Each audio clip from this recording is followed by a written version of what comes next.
எனக்கு இந்த எக்ஸிட் போல் மேலே நம்பிக்கை இல்லை. இது வரைக்கும் எத்தனை எக்ஸிட் போல் வந்து சரியாக இருந்திருக்குன்னு பார்த்தீங்கன்னா, பல சமயங்களில், சில சமயங்களில் இல்லை, பல சமயங்களில் எக்ஸிட் போல் ரிசல்ட்டுக்கும் உண்மையான தேர்தல் முடிவுகளுக்கும் சம்மந்தமே இல்லாமல் வந்திருக்கு. 2024 தப்பு, தப்பு, இது மாதிரி வந்து பல சமயங்களில் வந்து தவறுகள் வந்து நடந்திருக்கிறது. நான் ஒரு 2 உதாரணம் சொன்னேன், இன்னும் நிறைய தவறுகள் இருக்குது. இப்போ ஜேவிசி ஸ்ரீராம், அதாவது ஜேவிசி டைம்ஸ் எல்லாம் பார்த்தீங்கன்னா 0ன்னு போடுறாங்க. நம்ம சில இடங்களில் 1லேருந்து 5, ஒரு சில இதில் வந்து 2லேருந்து 8 அப்படின்னு நாம் தமிழருக்கு. என்னை பொறுத்தவரை இருப்பதிலேயே வந்து குழப்பம் இல்லாமல் வந்து எக்ஸிட் போல் வந்து அநேகமாக சரியாக இருக்கும்னு சொல்கிறது வந்து நாம் தமிழர் வரைக்கும் தான் சரியாக இருக்கும் போல. ஏன் அந்த வார்த்தை சொல்கிறேன்னா, சராசரியாக பார்த்தீங்கன்னா ஒரு 2லேருந்து 5, 2லேருந்து 8, 1லேருந்து 5 எல்லாருமே இந்த 10 சீட்டுக்குள்ளே ஒரு வாங்குறதுக்கு ஏதோ ஒரு வாய்ப்பு இருக்குன்னு சொல்கிறோம். எக்ஸிட் போலில் வந்து நம்ப முடியல அப்படின்னு சொல்கிறத தாண்டி கன்சிஸ்டண்ட்டாக இவங்க வந்து 0லேருந்து 10க்குள்ளே நம்ம இப்படி வச்சுப்போம். போன தடவை இப்போ 2024 பாராளுமன்ற தேர்தலில் 10 எக்ஸிட் போல், 10ஓ 12ஓ எல்லாம் வந்து மோடி தலைமையிலான பிஜேபி கூட்டணி 350 சீட்டு வாங்குவோம், பிஜேபி மட்டுமே 300 சீட்டு வாங்குவோம்னு கிட்டத்தட்ட 10 வேற வேற. இதே இப்போ நீங்கள் சொல்கிற போல்ஸ் ஆஃப் போல்ஸ், பிமார்க்கு, என்னெல்லாம் பேர் சொல்கிறீங்களோ எல்லாம். ஆக்சிஸ் இந்தியா வந்து 400 வாங்கும்னு சொல்லிச்சு. ஆனால் பிஜேபி வரைக்கும் எவ்வளோ வாங்குச்சு? 240. தேவையான கூட்டணி இல்லைன்னா ஆட்சி அமைக்க முடியாது. நம்ம இந்த எக்ஸிட் போல்லாம் போய் யாரையுமே கேட்காம நம்மளுடைய கணிப்பு, திருசக்தியார் கணிப்பு, அரசியல் கிரடன்லையும் சரி மற்ற நிகழ்வுலையும் நம்ம என்ன சொல்லியிருக்கோம், இந்த முறை வந்து காரைக்குடியில் அவர் வெற்றி பெற்று போவார் என்று எதிர்பார்க்கலாம். வெற்றிக்கான சாத்தியக்கூறுகள் அதிகமாக இருக்கிறது.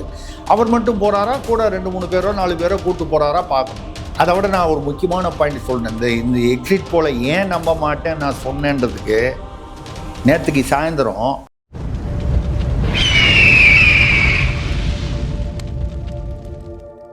அரசியல் கருத நேயர்களுக்கு வணக்கம். இன்று நம்மோது இணையும் சிறப்பு வந்து மூத்த பத்திரிகையாளர் திரிசக்தியார் அவர்கள். வணக்கம் சார். வணக்கம். எப்படி இருக்கீங்க சார்? நல்லா இருக்கேன் சார். நேற்றைய தினம் எக்ஸிட் போல் வெளியாகி இருந்தது. ஒன்றுத்துக்கும் பல மாற்றங்கள் இருந்தது. குறிப்பாக நம்ம இந்த விஷயத்தில் பார்க்க வேண்டியது, நாம் தமிழ் கட்சி இதுக்கு முன்னாடி எக்ஸிட் போல் வரும்போது நாம் தமிழ் கட்சியை பொருத்தி பார்க்கும்போது ரிசல்ட் வரும்போது டிஃப்ரென்ஸ் இருந்ததை வந்து பார்க்க முடியுது. இந்த எக்ஸிட் போல எப்படி பார்க்குறீங்க? நாம் தமிழ் கட்சிக்கு இது பொருந்தும்னு நினைக்கிறீங்களா? இல்லை, முதல்ல நான் நாம் தமிழருங்கிறத கொஞ்சம் அப்படி தள்ளி வச்சுட்டு, இந்த எக்ஸிட் போல்னால் எனக்கு இந்த எக்ஸிட் போல் மேலே நம்பிக்கை இல்லை. எதனால் சார்? இது வரைக்கும் எத்தனை எக்ஸிட் போல் வந்து சரியாக இருந்திருக்குன்னு பார்த்தீங்கன்னா,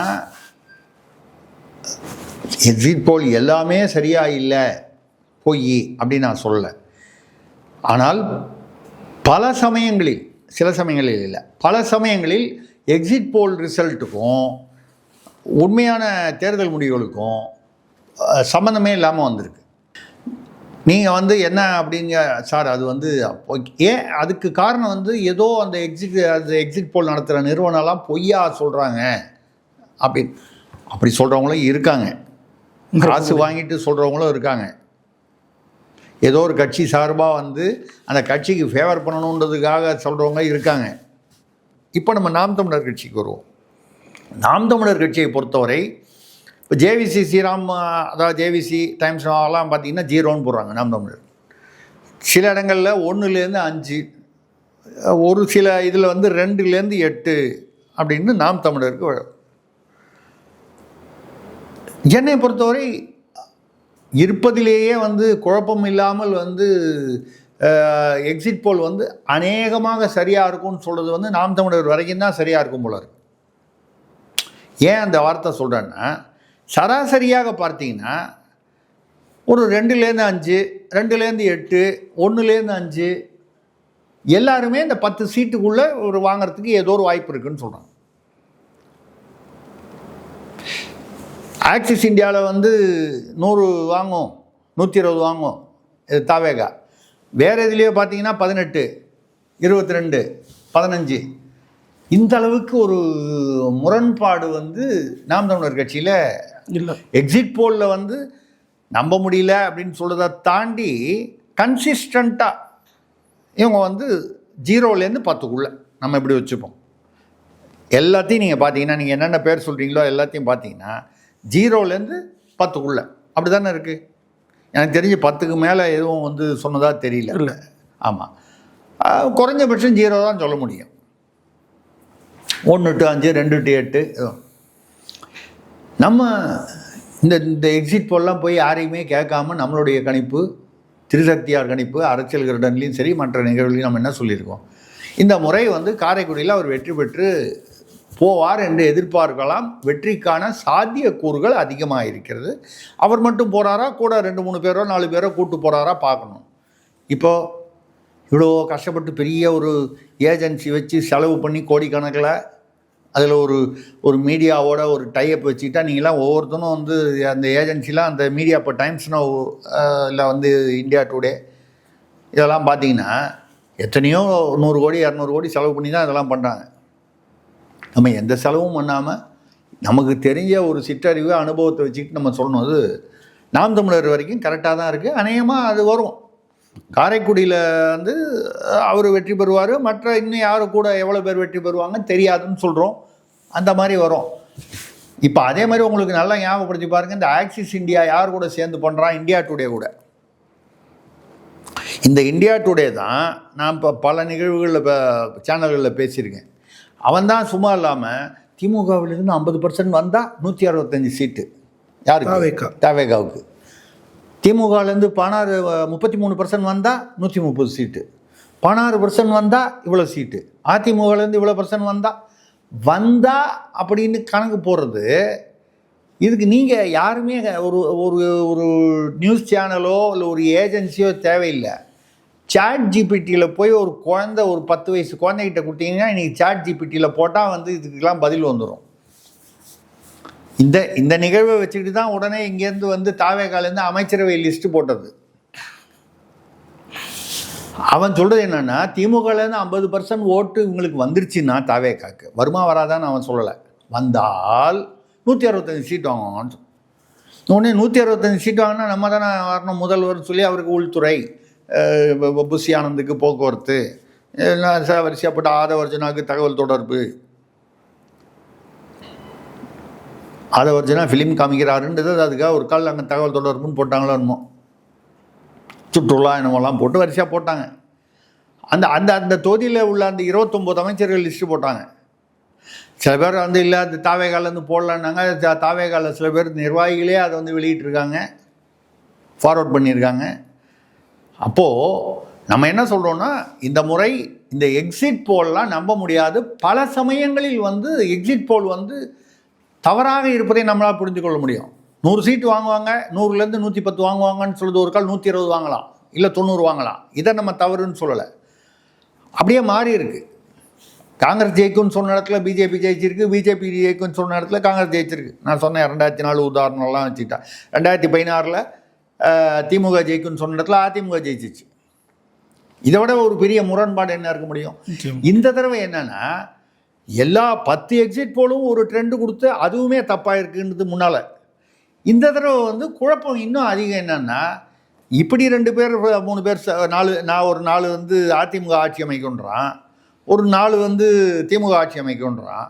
ஆக்சிஸ் இந்தியா மட்டும் வந்து கிட்டத்தட்ட தாவேக ஆட்சி அமைக்குங்கிற ஒரு அர்த்தத்தில் சொல்கிறான். எல்லாமே அப்படி உண்மையாக யாரும் ஒருத்தர் தான் சரியாக இருக்க முடியும். ரெண்டாவது, நமக்கு என்ன கேள்வி வருது, இவன் யாருக்கிட்டலாம் போய் கேட்டான், இந்த தாவேக ஆட்சி அமைக்கட்டும், ஜெயிச்சு வந்தாங்கன்னா நான் வேணான்னு சொன்னால் கூட தாவேக தான் ஆட்சி 118 வாங்கினா ஆட்சி அமைக்க போகிறாங்க. அப்போ ஏன் இவ்வளவு தவறு மற்ற எல்லாருமே வந்து மிஸ் பண்ணுறான்? அப்போ இவன் மட்டும் கரெக்டாக போய் பார்த்தானான்னு சொன்னால், இவனோட ட்ராக் ரெக்கார்டு பண்ணால் ஆக்சிஸ் இந்தியாலையும் சிலது வந்து, அதாவது பாஜக ஆட்சி அமைக்கும்னு சொன்னான் 2024, ஆனால் 400 சீட்டுன்னு சொன்னானே. இவ்வளோலாம் செலவு பண்ணி இவங்கெல்லாம் ஏஜென்சி நடத்தி ஒரு சேனலோடு சேர்ந்து பல 100 கோடிகள் செலவு பண்ணி பண்ணதை விட உட்காந்த இடத்துல நம்மளை மாதிரி, நான் தான் சொல்லலை, ஒரு அரசியல் அனுபவம் உள்ளவர்கள், ஒரு யூகம் உள்ளவர்கள், ஓரளவுக்கு திறமையாக யூகிப்பவர்கள் சொல்கிற என்ன மாதிரி பல பேர் இருக்காங்க. நான் தான் இருக்கேன் அப்படின்னு நான் சொல்லலை. அப்போ சொல்கிறதெல்லாம் வந்து கரெக்டாக வருது போல. நான் 2011 வந்து அதிமுக ஆட்சி வரும்னு சொன்னேன், வந்தது. 2016 அவ்வளவு பேர் வந்து எக்ஸிட் போல்லாம் வந்து மாறி சொன்னபோது அதிமுக ஆட்சி தான் தொடர்ந்து வரும்னு சொன்னேன், வந்தது. நான் கூட சொல்லியிருக்கேன் 130லேருந்து 135 வரும்னு சொன்னேன், 134 வந்துச்சு. 80லேருந்து 90 திமுக வரும்னு சொல்லிச்சு. அதுக்கு முன்னால் யாரோ கூப்பிட்டேன்னு வந்து கருத்து கணிப்பை மாற்றி போட முடியுமா, நீங்கள் இப்படி போடாதீங்க இப்படி போடுங்கன்னு யாரோ திமுக தலைமையில் முக்கியமானவங்க கேட்டாங்க. நான் முடியாதுன்னு சொன்னேன்லாம் வேறு எதுலேயோ பேசியிருக்கேன் நம்ம சேனல்லையே. கரெக்டாக வந்துச்சே. அப்போ இப்போவும் நான் சொல்கிறது தான் வரும் நடக்கும்னு நான் சொல்லலை. காரணிகள் மாறுபடலாம் அன்றைக்கி உள்ள சூழ்நிலை. அப்போ வந்து முதல்ல வந்து 2016 அப்பவும் பார்த்தீங்கன்னா, ஏன் அந்த உதாரணத்தை நான் போட்டது சரியாக வந்தது. என்னை கருத்து கணிப்பை மாற்ற சொல்லி யாரோ கேட்டாங்க, நான் முடியாது, நான் என்ன கணிக்கிறேனோ அதை உண்மையாக போடுவேன். அதுக்கப்புறம் அது உண்மையாகுதோ இல்லையான்னு பார்க்கலாம், சரியாக இருக்கா இல்லையான்னு. அப்போ இதே மாதிரி 3வது அணி அப்போ தான் முதல்ல வருது தமிழ்நாட்டில், மக்கள் நல கூட்டணி. அதுக்கு முன்னால் திமுக கூட்டணி அதிமுக கூட்டணியை விட்டு 3வது ஒன்று கிடையாது. வேறு கட்சி ஒரு போட்டி போகிற அளவுக்கு கிடையாது. அதில் யார் இருந்தா? விசிக, விஜயகாந்த், கம்யூனிஸ்ட்டு, மதிமுக அப்போ கொஞ்சம் வலுவாக இருந்த மாதிரி தெரிஞ்சுது அட்லீஸ்ட்டு. கடைசியில் அது எங்கேயுமே இதை கணித்து 3வது அணி போனி ஆகாதுன்னு நான் எழுதினேன், நடந்தது. அதனால் நான் பெரிய நான் 100 கோடி வாங்கிட்டு இன்னும் அந்த மாதிரி ஃபீஸும் சார்ஜ் பண்ணல, வேறு விதமாகவும் மாற்றி பணத்தை வாங்கிட்டு எழுதலை. கணிப்பு சரியாக இருந்தது. ஆனால் இந்த முறை 4 முனை போட்டியாச்சு. அப்போ குழப்பங்கள் அதிகமாக இருக்குது. அப்போ 4 முனை போட்டி, அதுவும் தாவேகாவுக்கு போகிறவங்க எல்லாரும் ஒரு கூட்டமாக போட்டு நாங்களாம் தாவேகாவுக்கு தான் ஓட்டு போட்டோம் அப்படின்னு சொன்ன அதை கேட்டான்னு அதில் 18 வயசு ஆனவனும் இருக்கான், 16 வயசு ஆம்பளை இளைஞர்களும் இருக்காங்க. இல்லை யார் ஓட்டு போட்டாங்க உண்மையிலேயே போடல அப்படிங்கிறதெல்லாம் செக் பண்ணி போட்டாங்களா, எக்ஸிட் போடல எவ்வளோ தூரம் செக் பண்ணாங்க, அந்த அளவுக்கு பொறுமையாக பார்த்தாங்களா இல்லையா, இதெல்லாம் தெரில. நான் கேட்ட ஒரு முக்கியமான அந்த ரைஸ் பண்ண ஒரு கொஸ்டின் எல்லோரும் யோசனை பண்ணி பார்க்கணும்.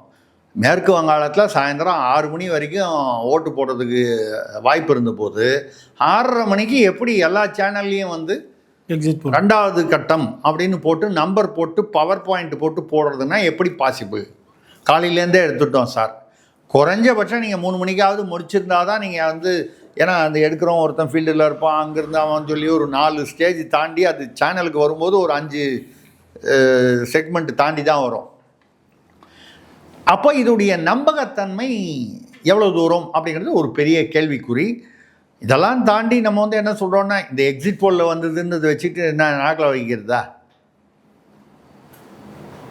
என்ன இது எதுக்கு பயன்படும்னா, திமுக ஆட்சி மீண்டும் வந்தால் நாங்கள் சாதனைகள்னால மக்கள், சேகர்பாபு சொன்னார், மக்கள் மகிழ்வோடு ஏன் ஓட்டு அதிகமாச்சு இந்த தடவை எண்ணிக்கைனா, மகிழ்வோடு மக்கள் எக்கச்சக்கமாக ஓட்டு போட்டாங்கன்னார். சாரெல்லாம் கைச்சிக்கு கூட்டி பார்த்தீங்கன்னா போன தடவையை விட முன்னால் இருந்ததை விட 2016லேருந்து 21 7.2% முன்னேறி இருக்கு வாக்களித்த பதிவானது, வாக்காளர்கள் வாக்குப்பதிவு. அதை நீங்கள் எண்ணிக்கையை வச்சு பார்த்தீங்கன்னா இந்த தடவை 5.5% என்னமோ தான் 2026.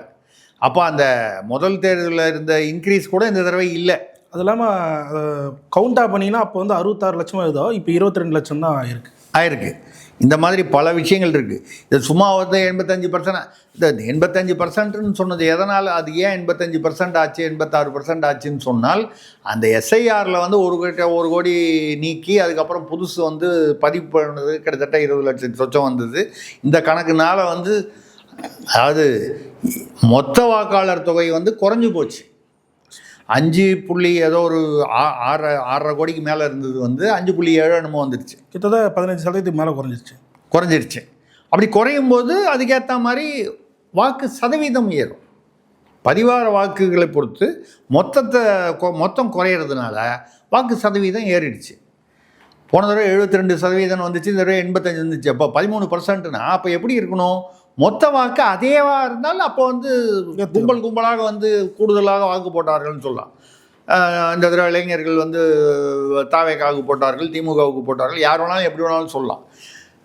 அதெல்லாம் இல்லை. இது வந்து இந்த புள்ளி விவரம்ங்கிறது வந்து ஒரு என்ன சொல்கிறது, அதுவும் ஒரு வகை பம்மாத்து தான். நீ அதை எப்படி வேணாலும் யார் வேணாலும் பயன்படுத்தி கொள்ளலாம்.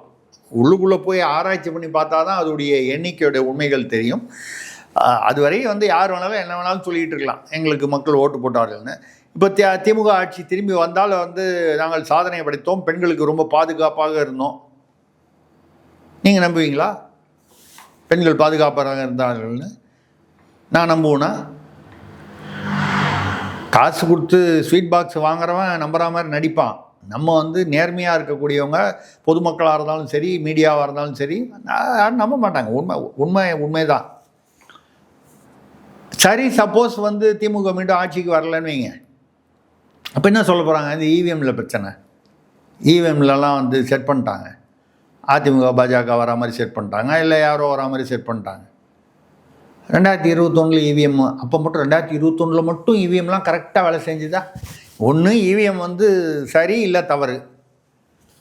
நம்ம எப்போ ஜெயிக்கிறோமோ அப்போல்லாம் இவிஎம் ஓகே, நம்ம தோக்கும் போதெல்லாம் இவிஎம்மில் பிரச்சனை இருக்குது, குல்மால். இது ஒரு சாக்கு சொல்கிறது தானே. அரசியல்வாதிகளுக்கு இது நான் சொல்கிறது பொதுவாக, திமுகன்னு சொல்லலை, எல்லா கட்சிகளுக்கும் சொல்கிறேன். தேசிய அளவில் பார்த்தீங்கன்னா காங்கிரஸ் அப்படி தான் சொல்லும். தெலுங்கானாவில் ஜெயித்த போது அதே இவிஎம் மிஷின் தானே. ரேவந்த் ரெட்டி வந்தாரா இல்லையா? அப்போ மட்டும் இவிஎம் கரெக்டாக வேலை செய்யுது. ஏன்? அத்தனைக்கும் அதுக்கு முன்னால் ஆட்சியில் இருந்தது யார்? எதிர்கட்சி பிஆர்எஸ் இருந்துச்சு, ஆளுங்கட்சி இல்லை, எதிர்ப்பாக தான் வந்துச்சு. அந்த மாதிரி வந்து இதெல்லாம் வந்து அவங்கவுங்க அரசியல்வாதிகள் சௌகரியத்துக்கு ஏற்ற மாதிரி சொல்கிறது. என்ன இப்போ இன்னும் 2 நாள் வெயிட் பண்ணால் நீங்கள் இதை போட்டு ஒரு 48 மணி நேரத்துக்குள்ள ரிசல்ட் தெரிஞ்சிடும், உண்மை தெரிஞ்சிட்டு போகுது. மற்றது பேசும்போது ரிசல்ட் அதான் மக்கள் வந்து உண்மையை உணரப் போகிறார்கள். இப்போ ஐபேக்கு அது வந்து எக்ஸிட் போல் நிறுவனம் இல்லை, அது வந்து ஸ்ட்ராட்டஜி நிறுவனம். அவங்க வந்து முதல்ல பிரசாந்த் கிஷோர் வச்சுருந்தார், அப்புறம் அதை நம்பி அதில் வந்து அவர் பெரிய ஆளானோன்னா 300 கோடி வாங்கினார், 380 கோடி போன தடவை திமுகவில் வாங்கினாருன்னு சொல்லி அது எவ்வளோ வாங்கினாரோ அவரே வந்து வெளிப்படையாக சொன்னார், 100 கோடி கீழே நான் வாங்கினதே இல்லைன்னு சொன்னார். அப்போ 300 250 வாங்கிறதுல வாங்கலாம். அவர் வந்து இப்படி தான் வந்து அவர் வந்து ஆலோசனை வந்துட்டால் அவரால் தான் ஜெயிப்பாங்கன்னு சொல்லுவாங்க. ஆனால் அவர் மோடிக்கு 2014 அவர் தான் பிஜேபி இருந்தார், ஜெயிச்சார். காங்கிரஸ் மட்டும்தான் ஒரே ஒரு தோல்வி அவருக்கு. காங்கிரஸ் தோல்வி இல்லை, அதாவது காங்கிரஸ் வந்து அப்போது காங்கிரஸுடைய பலவீனங்களை வந்து அவரால் வந்து மறைச்சி அதை வந்து சரி பண்ணி அவரால் கொண்டு வர முடியலன்னு அர்த்தம். நிச்சயமா ஜெயிக்கிற இல்லைங்க. அப்போ மோடி ஜெயிச்சு, நான் வந்து மோடின்றதுனால சொல்ல, மோடி ஜெயிக்கணும்னா பேசிக்காக வந்து மோடிக்கு ஒரு ஸ்ட்ரென்த், ஒரு பலம் இருக்கணும். இதில் அவர் வந்து சில ஆலோசனைகள் கொடுத்து அந்த பலத்தை கூட்டுவதற்கு அவர் பயன்படுத்தலாம். பலவீனத்தை கூட்ட முடியாது இவரால் வந்து. இல்லை, பலவீனங்களை இருந்தால் பலவீனங்களை மறைத்து அதை சரி செய்து கொண்டு வர்றதுக்கு அதுதானே ஆலோசனை. அது முடியல. ஏங்க எதுக்குங்க காங்கிரஸ்காரன் காசு கொடுக்குறாங்க? காங்கிரஸ்காரன் மட்டும் காசு கொடுக்காமையா இருப்பான்? கொடுத்துருப்பான்ல, 100 200 500 300 ஏதோ ஒரு கோடி கொடுத்துருப்பான்ல. அதை வாங்கிட்டு நீங்கள் வந்து அவங்கள ஜெயிக்க வைக்க முடியல. அது கேட்டால் காங்கிரஸ் பலவீனமாக இருக்கு. அவன் பலவீனமாக இருக்குன்னு தானே அவனை கூப்பிட்டான். அவனா ஜெயிக்கிற மாதிரி இருந்தால் கூப்பிட போகிறான். மோடி முதல் தடவை கூப்பிட்டாரு. ஏன் கூப்பிட்டாருன்னா, அவர் முதல் தடவை மாநில அரசியலேருந்து தேசிய அரசியலுக்கு வந்தார். 2019 கூப்பிட்டாரா? கூப்பிடல. இல்லை, அவர் தெரிஞ்சு போச்சு நமக்கு பலம் இருக்குன்னு. தேவையில்லாமல் எதுக்கு யாரையும் கூப்பிடணும்? உன்னையும் வேறு யாராவது கூப்பிட்ருக்கலாம், இல்லை யாரையுமே கூப்பிடாம கூட ஸ்ட்ராட்டஜி அவங்களே பண்ணியிருக்கலாம், அமித்ஷா வச்சுக்கிட்டு. ஸோ இது ஒரு பக்கம் இருக்க. இல்லை அந்த மாதிரி ஆலோசனை சொன்ன ஒரு கதி என்னாச்சு பாருங்கள். பீகாரில் 232 சீட்டில் 230 சீட்டு டெபாசிட் போயிடுச்சு. கட்சி 34ல் 230 போயிடுச்சு, டெபாசிட் போயிடுச்சு. ஆமாம், அடி 1200 கோடி ரூபா வரைக்கும் பணம் இறக்கி நஷ்டம்னு சொல்கிறாங்க. மாதம் மாதம் எங்களுக்கு காசு கொடுங்கன்னு கேட்குறாரு இப்போ வந்து. ஆமாம், கட்சி கிட்டத்தட்ட கலைச்சிட்டாரு. அதை விட முக்கியம், இவர் வந்து நந்தன்லால் குப்தாக்கா ஏதோ ஒரு பேர், நந்தன்லால் என்னமோ யாருக்கோ ஒருத்தருக்கு வந்து அந்த கம்பெனியை இவரோட இவரோட கூட இருந்த இணை நிறுவனருக்கு அது விற்றுட்டதாக சொல்கிறாங்க. விற்றுட்டாரு. இன்னும் ஒரு காலம் அதில் ஷேரு மறைமுகமாக வச்சுருக்கலாம், இல்லை விற்றுருக்கலாம், ஏதோ ஒன்று. அவர் வந்து மம்தா பானர்ஜிக்கு ஆலோசனை சொல்கிறேன்னு போய் கடைசியில் அந்த ஆலோசனை இல்லை அங்கே போய் அவாலா பண்ணியிருக்காரு. மம்தா பானர்ஜிக்கு பணம் வந்து நம்ம தமிழ்நாட்டில் தான் அது நமக்கு நல்லா தெரியுமே. கீதாச்சாரம்னு கிருஷ்ணர் வந்து சொன்னது, பகவான் கிருஷ்ணர் சொன்னது மகாபாரதத்தில். அதில் வந்து சொல்லும்போது எது இங்கிருந்து எடுக்கப்பட்டதோ அது வந்து ஏற்கனவே கொடுக்கப்பட்டதுன்ற மாதிரி தான் இங்கிருந்து முதலீடுகள் எடுக்கப்பட்டு ஏதோ ஒரு வகையில் வந்து முதலீடுகளாக அனுப்பி அப்புறம் அங்கேருந்து கொடுக்கப்பட்டது. உங்களுக்கு புரியும் அப்படின்னா யாரை சொல்கிறோம் எப்படி சொல்கிறோம். இதே மாதிரி அங்கே வந்து ஏதோ ஒரு பண்ண போய் அப்போ தான் இடி வந்து ரெய்டு பண்ணி கையங்களவுமா எல்லாத்தையும் பிடிச்சிட்டாங்க. எவ்வளோ பணம் போச்சு இந்த கம்ப்யூட்டரு செல்ஃபோன்லலாம் வச்சு இப்போ நம்ம கேன் தம்பி ஆஃபீஸில் பிடிச்சா மாதிரி எல்லாம் பிடிச்சிட்டாங்க. அங்கே என்ன பண்ணுச்சு மம்தா சொர்ணாக்கா, நேர சிஎம்னு சொல்லிவிட்டு போலீஸை கூட்டு உள்ளே வந்து இந்த கம்ப்யூட்டர் இடி என்னெல்லாம் சீஸ் பண்ணணும் எல்லாத்தையும் வந்து வாரி அள்ளிட்டு போய் உன்னால் என்ன பண்ண முடியும்னு சொல்லி கலாட்டா பண்ணி எடுத்துகிட்டு போயிடுச்சு. ஒரு சிஎம்மே வந்து பண்ணுவாங்கன்னு அவங்க எதிர்பார்க்கல. உச்சநீதிமன்றம் பெரிய கண்டனம் பண்ணியிருக்கு. ஒரு சிஎம் வந்து அதுக்கேற்ற மாதிரி நடந்துக்க வேணாமா, நீங்கள் ஏன் அங்கே போகிறீங்க? ஐபேக்கு உங்களை ஒன்றும் செய்யலைல்ல, ஐபேக்கு வந்து அவாலா பண்ணுறான் ஏதோ பண்ணுறான்னு. அப்போ என்ன அர்த்தம்? அவன் திரிணாமுல் காங்கிரஸுக்கு ஆலோசகர்னால் வெறும் ஆலோசனை மட்டும் சொல்ல, அவாலா இந்த மற்ற பணப்பரிமாற்றம். இப்போ புரியுதுங்களா உங்களுக்கு? நான் ஏன் வந்து இது வந்து எக்ஸிட் போல்காரங்களாமல் இந்த மாதிரி வந்து அவாலா பண்ணுறாங்கன்னு சொல்கிறது என்னுடைய இது இல்லை. இந்த எக்ஸிட் போலில் வந்து நிறைய பார்த்தீங்கன்னா இதில் வந்து போன தடவை இப்போ 2024 பாராளுமன்ற தேர்தலில் 10 எக்ஸிட் போல் 10ஓ 12ஓ எல்லாம் வந்து மோடி தலைமையிலான பிஜேபி கூட்டணி 350 சீட்டு வாங்கும், பிஜேபி மட்டுமே 300 சீட்டு வாங்கும்னு கிட்டத்தட்ட 10 வேறு இதே இப்போ நீங்கள் சொல்கிற போல்ஸ் ஆஃப் போல்ஸ் பிமார்க்கு என்னெல்லாம் பேர் சொல்கிறீங்களோ எல்லாம். ஆக்சிஸ் இந்தியா வந்து 400 வாங்கும்னு சொல்லிச்சு.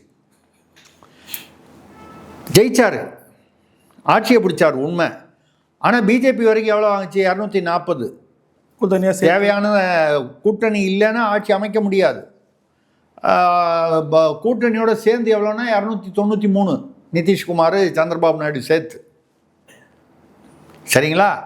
2016 திமுக தான் ஜெயிக்கும்னு எல்லா எக்ஸிட் போலும் சொல்லிச்சு. யார் ஜெயிச்சா? அதிமுக. ஏன் வந்து எல்லோரும் வந்து எக்ஸிட் போல் வந்து அதாவது ஏன் வந்து 2016 வந்து திமுக ஜெயிக்கும்னு சொல்லியிருப்பாங்கன்னா, நம்ம தமிழ்நாட்டில் வழக்கமாக வந்து இந்த ஆன்டி இன்கம்பன்சின்னு சொல்லி இந்த தடவை திமுக அடுத்தது அதிமுக வந்து அடுத்தது திமுக ஈஸியாக இருந்திருக்கும் அவங்களுக்கு ப்ரெடிக்ட் பண்ண. உட்காந்த நேரத்துலேயே சொல்லாமே அந்த மாதிரி சொல்லிட்டாங்களா நமக்கு தெரியல. தப்பாக போச்சா இல்லையா? நிச்சயமா 2024 தப்பு, இந்த மாதிரி வந்து பல சமயங்களில் வந்து தவறுகள் வந்து நடந்திருக்கிறது. நான் ஒரு 2 உதாரணம் சொன்னேன், இன்னும் நிறைய தவறுகள் இருக்குது.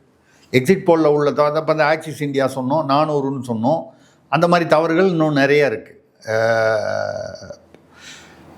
நீங்கள் அப்போ வந்து ஏன் இந்த தவறுகள் வருதுன்னா, ஒன்று இல்லைன்னா பல காரணங்கள். நம்ம எடுத்தோடனே அவங்க எல்லாருமே ஏதோ பொய்யர்கள் அப்படின்னு சொல்கிறது நம்ம நோக்கம் இல்லை. இதை கணிக்கிறதுன்றது இதில் சில பிரச்சனைகள் இருக்குது.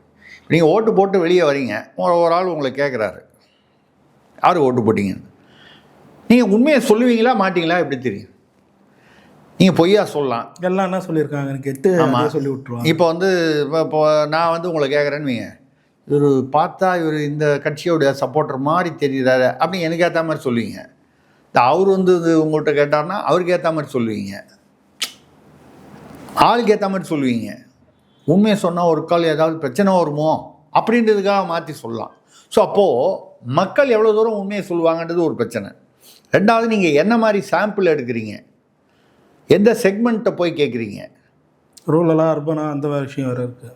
அதெல்லாம் மட்டும் இல்லை, நீங்கள் வந்து அந்த மஞ்சள் கலர் மஞ்சள் சிவப்பு கலரு துண்டு போட்டு வந்து இருக்கக்கூடிய இளைஞர்கள்ட்ட வந்து போய் கேட்டிங்கன்னு நீங்கள் வரிசையாக அவங்கள மட்டும் கேட்டிங்கன்னா டிவிக்கே 234 ஜெயிக்கும்.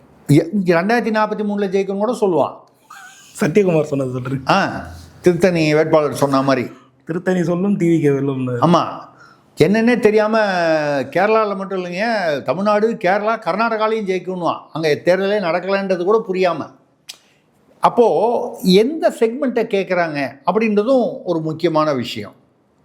இதெல்லாம் விட இப்போ இந்த தடவை சொல்கிறேன் பாருங்கள், நேற்று நடந்த ஒரு விஷயம். எக்ஸிட் போல்களை நான் ஏன் வந்து இதுவரை நடந்த பல விஷயங்களை வந்து அவங்க வந்து ட்ரெண்டு வந்து கரெக்டாக சொல்லி ஓட்டுகள் வந்து அவங்க சொல்கிற இடங்கள் வந்து முன்ன பின்ன வந்துச்சுன்னா அது புரிஞ்சுக்க முடியும். ரைட். ட்ரெண்டே மாறுதுங்க. இப்போ நேற்று வந்து 3 ட்ரெண்டு வந்திருக்கு. என்ன? ஜேவிசி ஸ்ரீராமு, அதுக்கப்புறம் CNN 18, அதாவது ஜேவிசின்றது டைம்ஸ் நோவுக்காக எடுத்தது, CNN நியூஸ் 18 CNN அங்கே தேசியது. அது வந்து உங்களுக்கு பார்த்தீங்கன்னா அதிமுக ஆட்சி அமைக்கும். நம்ம வந்து சீட்டெலாம் விட்டுருவோம், அதிமுக ஆட்சி அமைக்கும். ஸ்பைக் மீடியா அதே தான், அதிமுக ரைட்டு, அதிமுக ஆட்சி அமைக்கும். டெமோஸ் ப்ராஜெக்ட் தான் அது, அவங்களாம் சொல்கிறாங்க. பீப்புள் ஆஃப் போல் ஆஃப் போல்ஸு, அப்புறம் பீப்புள் என்ன பிமார்க்கு, அப்புறம் மேட்ரிஸு, பீப்புள் ரிப்பப்ளிக், அதாவது ரிப்பப்ளிக் தான் மேட்ரிக்ஸை வச்சுருக்காங்க, பீப்புள் பல்ஸ், இந்த மாதிரி உள்ளதெல்லாம் திமுக ஜெயிக்கும்னு சொல்கிறாங்க. இது ரெண்டுமே சம்மந்தம் இல்லாமல் ஆக்சிஸ் இந்தியா வந்து திமுகவும் விஜயும் வந்து மற்றதை நீங்கள் இப்போ நான் சொன்ன எல்லா பேருமே தாவேகாவுக்கு என்ன கொடுத்துருக்காங்க, ஒரு 2லேருந்து அதிகபட்சம் சீட்டு வந்து ஒரு 10-12 அந்த மாதிரி கொடுத்துருப்பாங்க. அதிகபட்சமே ரொம்ப அதிகபட்சம் 40-23 அந்த மாதிரி தான் கொடுத்துருக்காங்க. 40-23லாம் ரொம்ப அதிகம். அதுதான் கொடுத்துருவங்களாம் வந்து 5லேருந்து 18-15 இந்த மாதிரி தான் கொடுத்துருக்காங்க. ஆவரேஜ் அதுதான், ஆவரேஜாக ஒரு இவ்வளோதான். 5லேருந்து ஒரு 10-12-15 இந்த மாதிரி தான் கொடுத்துருக்காங்க. ஆக்சிஸ் இந்தியா வந்து 100 சீட்டுன்றான். 95லேருந்து 120 அதாங்க, 100க்கு மேலே 120 வரைக்கும் சொல்கிறான். திமுக அதே கிட்டத்தட்ட கொஞ்சம் ஏறத்தாழ அது ஓட்டி அதுக்கு அடுத்த லெவலில் வர மாதிரி 92லேருந்து 110. ரைட்டு. இப்போது நம்ம என்ன கேட்குறோன்னா, மற்ற யாரோ வந்து அதிகபட்சமாக வந்து ஒரு 20-25 அந்த ரேஞ்சில் சொல்கிறான். 5லேருந்து 25க்குள்ளான்னு ஒரு சும்மா ஒரு சராசரி தாவேகாக்கு. ஒருத்தன் வந்து 100 சீட்டுன்றான், 120ன்றான் தாவேகா. எப்படி வந்து இவன் எங்கே போய் எடுத்தான், அவன் எங்கே போய் எடுத்தான்? நம்ம யாரையும் வந்து இவன் ஆளை வந்து குறிப்பிட்டு பேசலை. அதை விட நான் ஒரு முக்கியமான பாயிண்ட் சொல்கிறேன். இந்த எக்ஸிட் போல் ஏன் நம்ப மாட்டேன் நான் சொன்னேன்றதுக்கு, நேற்றுக்கு சாயந்தரம் 6 மணிக்கு முடிஞ்சுது. என்ன, மேற்கு வங்காள தேர்தல் 6:30 மணிலேருந்து எக்ஸிட் போல் வெளியிடுறாங்க. 6:30 மணிக்கு செகண்ட் ஃபேஸ், அதாவது 2ஆம் கட்ட தேர்தல் 6 மணிக்கு தானே முடிஞ்சது. நீங்கள் தேர்தலில் ஓட்டு போட்டு வரோன்னு கேட்டிங்கன்னா, காலையில் 10 மணிக்கே கேட்டு நீங்கள் ரெடி பண்ணி வச்சுருந்தீங்கன்னா, சாயந்தரம் 5 மணிக்கு ஓட்டு போட்டவன் கணக்கு. அப்போ அவனை நீங்கள் பார்க்கலல்ல. நான் சொல்கிறது விளங்குதா உங்களுக்கு? 6 மணிக்கு தாங்க தேர்தல் முடிஞ்சது. அதுக்குள்ளே அவன் வந்து அந்த அரை மணி நேரத்துக்குள்ளே போய் அவன் நிறைய பேரை பார்த்து, நான் வந்து காலையிலேருந்து அவன் யாரையுமே பார்க்கக்கூடாதுன்னு நான் சொல்லலை, வெளியிட தான் கூடாதே தவிர எடுக்கிறத எடுத்திருப்பான் காலையிலேயே கூட. பட் நீங்கள் எடுக்கணுன்னா 6 மணி வரைக்கும் ஓட்டு போட்டவன் வரைக்கும் நீங்கள் எடுத்து தான் ஒரு கணக்கு வர முடியும். காலையில் 10 மணிலேருந்து 8:30 எத்தனை மணிக்கு 9 ஆரம்பிக்குதோ 10 10:30 அதுலேருந்து 6 மணி வரைக்கும் 6:30 மணிக்கு ரெடியாக வந்து ஸ்டூடியோவில் வந்து நம்பர் போட்டு பவர் பாயிண்ட் போட்டு காமிக்கிறான்னா என்னங்க அர்த்தம்? நீங்கள் ஃபஸ்ட்டு ஸ்டேஜ் மேற்கு வங்காளத்தில் புரிஞ்சுக்க முடியுது. 23ஆம் தேதி முடிஞ்சு போச்சு. அவன் ஆல்ரெடி எடுத்து வச்சுருக்கான், அதை போட்டு ரெடி பண்ணி பவர் பாயிண்டில் போட்டு அங்கே அன்றைக்கி காமிக்கிறதுக்கு ரெடியாக இருக்குது. அதுக்கு முன்னால் மற்ற மாநிலங்கள் 9ஆம் தேதி முடிஞ்சது, இன்னும் நிறையா டைம் இருந்தது. என்னுடைய கேள்வி ரொம்ப ஸ்பெசிஃபிக்காக கேட்குறேன். 29ஆம் தேதி 6 மணி வரைக்கும் தேர்தல் இருக்கும்போது, காலையில் 10 மணிலேருந்து மேற்கு வங்காளத்தில் 2ஆம் கட்டம் 6:30 மணிக்கு பவர் பாயிண்ட் போட்டு காமிக்கிற அளவுக்கு எப்படி வந்து அது அப்படின்னா என்ன அர்த்தம்? மத்தியானமே க்ளோஸ் பண்ணி ரெடி பண்ணி அங்கேருந்து அனுப்பிச்சு பவர் பாயிண்டில் போட்டிருந்தா தான் 6:30 மணிக்கு காமிக்க முடியும். அப்போ அந்த மத்தியானம் ஓட்டு போட்டவங்களாம் நீங்கள் கணக்கில் எடுக்க இல்லையா? அப்போ அந்த கணக்கு எடுக்கலைன்னு சொன்னால் அந்த கணக்கு எப்படி சரியாக இருக்க முடியும்? நான் பொய் சொல்கிறான்னு சொல்ல, அது ஏன் தவறாக போகுதுன்றதுக்கு இதெல்லாம் காரணங்கள். இப்படி இது வந்து பொதுவாக நம்ம சொல்லக்கூடியது. இது வந்து யாரையும் வந்து இவன் ரைட்டு, இவன் நல்லவன், இவன் கெட்டவன் யாரையும் சொல்லலை. அதில் உள்ள யதார்த்த பிரச்சனைகள் பல சமயங்களில் வந்து ரெண்டாவது நம்ம தான் சொல்கிறோமே, போகிறவன் ஒழுங்காக ஒத்துக்கணும். ஆமாம் நான் இங்கே போட்டேன்னு அவன் பயப்படுவான். இப்போது திமுகவில் வந்து பணம் கொடுக்கும்போது சொல்கிறதா சில வலைதளங்களில் வந்துச்சு. என்ன சொல்லி கொடுக்குறாங்க? அது கோவை மாதிரி பகுதியில் உதயசூரியன் பக்கத்தில் நாங்கள் வந்து அந்த இவிஎம் மிஷினில் வந்து படிக்காதவங்ககிட்ட இது ஒரு வாசனை இது மாதிரி திரவியம் சென்ட் மாதிரி ஒன்று நாங்கள் வச்சுருக்கோம். தடவி இருக்கோம். நீங்கள் போய் வந்து போட்டு வந்தீங்கன்னா, போட்டு வந்ததுக்கப்புறம் நாங்கள் வந்து செக் பண்ணும்போது அந்த வாசனை வந்தால் டிஎம்கேக்கு போட்டேன்னு தெரியும். வேறு யாருக்காவது மாற்றி போட்டேன்னா கண்டுபிடிச்சிடுவோம் நாங்கள் இப்படின்னு சொல்லி கொடுத்ததாக செய்திகள் வருகின்றன. இப்போ படிக்காத ஜனங்க இந்த வாசன திரவியம் போய் தடவ முடியுமான்னு கேட்டால் சட்டப்படி கூடாது. ஏன் முடியாது? ஒரு மாற்றுத்திறனாளி ஒருத்தர் வந்து 76 வயசில் வந்து போய் ஓட்டு போடணுன்னு எங்கே ஒரு தொகுதியில் ரூரலில் போயிருக்காரு. அவர் வந்து ஏதோ காரணமாக அந்த இது கிட்ட போக முடியல. அவர் பேரன் போய் சதீஷ்னு அவர் பேரனை வந்து நான் அவருக்கு பதில் அவர் என்ன சொல்கிறாரோ அதை நான் போய் பண்ணுறேன்னா அந்த தேர்தல் அதிகாரி முடியாதுன்ட்டார். பின்ன எப்படி ஓட்டு போடுவார்? ஏதோ காரணத்தினால அவரால் வந்து அங்கே வீல் சேர் உள்ள, அதாவது வீல் சேரில் ஏற்றணுன்னா அது 2-3 படியில் ஏற்றணுன்னா அது ஏதோ ஒரு அதில் உள்ள யதார்த்த சிரமங்கள். அவரை வந்து அவருக்கு ஒரு கால் மாற்றுத்திறனாலனா கை போட முடியாத ஏதாவது பிரச்சனை கூட இருக்கலாம். தெரியல எந்த மாதிரி பிரச்சனை. ஏன்னா போட முடியலன்னா ஏதோ ஒரு காரணம் இருக்கணும். அப்போ பேரனை போடக்கூடாதுன்ட்டார். அப்போ என்ன பண்ணார்? அங்கே உள்ள தேர்தல் தலைமை அதிகாரி அங்கே இருந்தவர், அங்கே ஒரு அதிகாரிகளில் அவர் கீழே இருந்த ஒருத்தர் முருகேசன் ஒருத்தர் கூப்பிட்டு இவரை அனுப்புகிறேன், அவர் என்ன சொல்கிறாரோ அதை நீ ப்ரெஸ் பண்ணு, பேரன் கூடாது. பேரன் அட்லீஸ்ட் தாத்தா சொல்லதையாவது கேட்பான். இந்த முருகேசன் அதிகாரி போய் என்ன பண்ணார்? அவர் வந்து அந்த தொகுதியில் பாஜகவுக்கு போடணும்னு அவர் நினச்சிருக்கார். அவர் ஏன் நினச்சாரு? அவரோட இஷ்டம். பாஜகவுக்கு போடுங்க. அந்த தமிழ்நாட்டில் பாஜக எங்கேயோ நிற்கிற இடத்துல கரெக்டாக திமுக கழித்து விட்டார் முருகேசன் அதிகாரி. இதை வந்து இந்த சைடில் கொஞ்சம் தள்ளி அந்த பேரை வந்து முதல்ல போய் போடுறதுக்கு போனார்ல, அவர் பார்த்துட்டார். அந்த விவிபேட்டில் விழும். நீங்கள் ஓட்டு போட்டிங்கன்னா அது என்ன போட்டிங்கன்னா அந்த ஸ்லிப்பு காமிக்கும், 7 செகண்ட் நிற்கும். அவன் அதை நோட் பண்ணிட்டான் ஷார்ப்பாக. அவர் பாஜகன்னு சொன்னார், நீ வந்து திமுகவுக்கு போட்டிருக்க. உடனே வந்து தேர்தல் தலைமை அதிகாரி அங்கே பூத்தில் தலைமை அதிகாரி யாரோ ஒருத்தர் இருப்பார், ஆம்பளையோ பொம்பளையோ யாரோ இருப்பாங்க, அவர்கிட்ட கம்ப்ளைண்ட் பண்ணிட்டார். இந்த மாதிரி செக் பண்ணுங்கள், திருப்பி அவர் போடணும். அவர் சொன்னதை நீங்கள் போடாமல் யாரை போட்டீங்க அப்படின்னு சொன்னால் அவங்களுக்கு செக் பண்ண முடியும் போல இருக்குது. அந்த என்னன்னு ஏதோ ஒன்று பார்த்துட்டு, இல்லை ஒரு கால் அந்த அதிகாரியை வந்து ஆமான்னு ஒத்துக்கிட்டாரான்னு தெரியல. ஏன்னா உடனே அவங்க அப்படியே வந்து ஓப்பன் பண்ணி பார்க்குற மாதிரி இருக்காதுன்னு நினைக்கிறேன். செக் பண்ணிவிட்டு இல்லை ஏதோ அது வெரிஃபை பண்ணதில் ஆமாம் மாற்றி போட்டார். உடனே என்ன பண்ணார்? அவரை வந்து நீங்கள் வெளியில் போங்கன்னு சொல்லிட்டு வேறு அதிகாரியை வந்து அங்கே வச்சுக்கிட்டு அவர் அனுப்பிச்சிட்டாரு. அதுக்கப்புறம் அவர் மேலே விசாரணை தொடரும்னு சொல்லிட்டாங்க. நான் சொல்கிறது இந்த ஒரு ஓட்டுனால அங்கே வந்து பாஜக தான் ஜெயிக்கும், அதனால் திமுக வந்து ஜெயிச்சா அப்படி சொல்லலை. தவறுகள் வந்து எந்த மாதிரி கோல்மால் வந்து எங்கே வேணாலும் நடக்கலாம். அதுவும் தமிழ்நாட்டில் இன்றைக்கி இருக்கக்கூடிய ஆட்சியில் இப்போ பாருங்கள், பாஜகவுக்கு பதிலாக வந்து தாவேகாவுக்கோ நாம் தமிழருக்கோ இல்லை வேறு யாருக்கோ சொல்லலை, திமுகவுக்கு தான் சொல்கிறாங்கன்னா என்ன அர்த்தம்? அதிகாரிகள் இன்னும் ஆளுங்கட்சிக்கு ஆதரவாகத்தான் செயல்படுகிறார்கள். அதைத்தான் நம்ம சொல்ல வர்றது. நீங்கள் மேல் லெவலில் வேணால் ஒரு 10 அதிகாரியை மாற்றலாமே தவிர அடிமட்டத்தில் அவங்க வந்து திமுக சொல்கிறது தான் கேட்குறாங்க.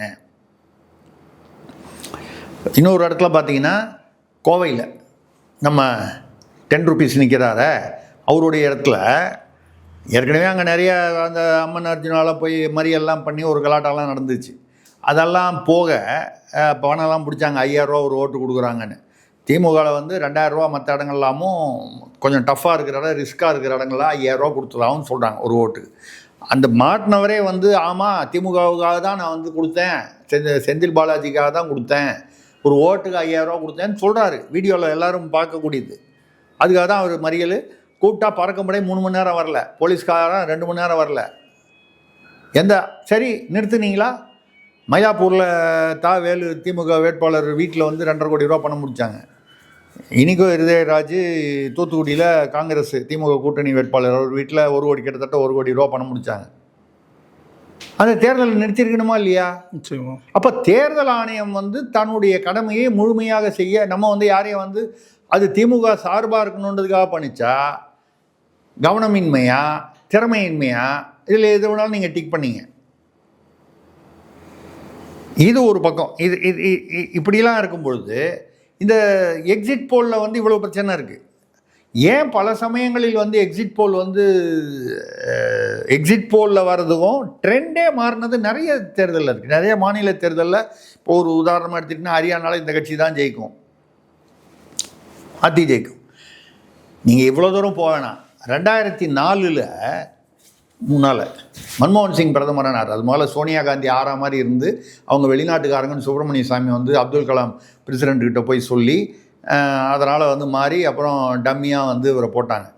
காங்கிரஸ் அந்த தடவை வந்து பாஜக ஜெயிக்கும் அப்படின்னு சொல்லி எக்ஸிட் போல்லாம் வந்துச்சு.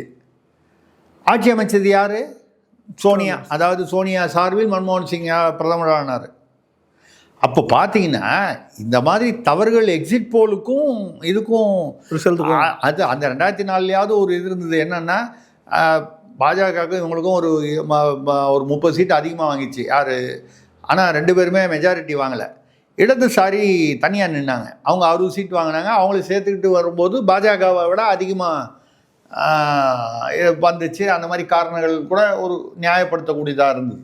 ஆனால் எக்ஸிட் போலில் சொன்னதெல்லாம் பாஜக தனி மெஜாரிட்டியோட ஆட்சி அமைக்கணும். அமைச்சுதா?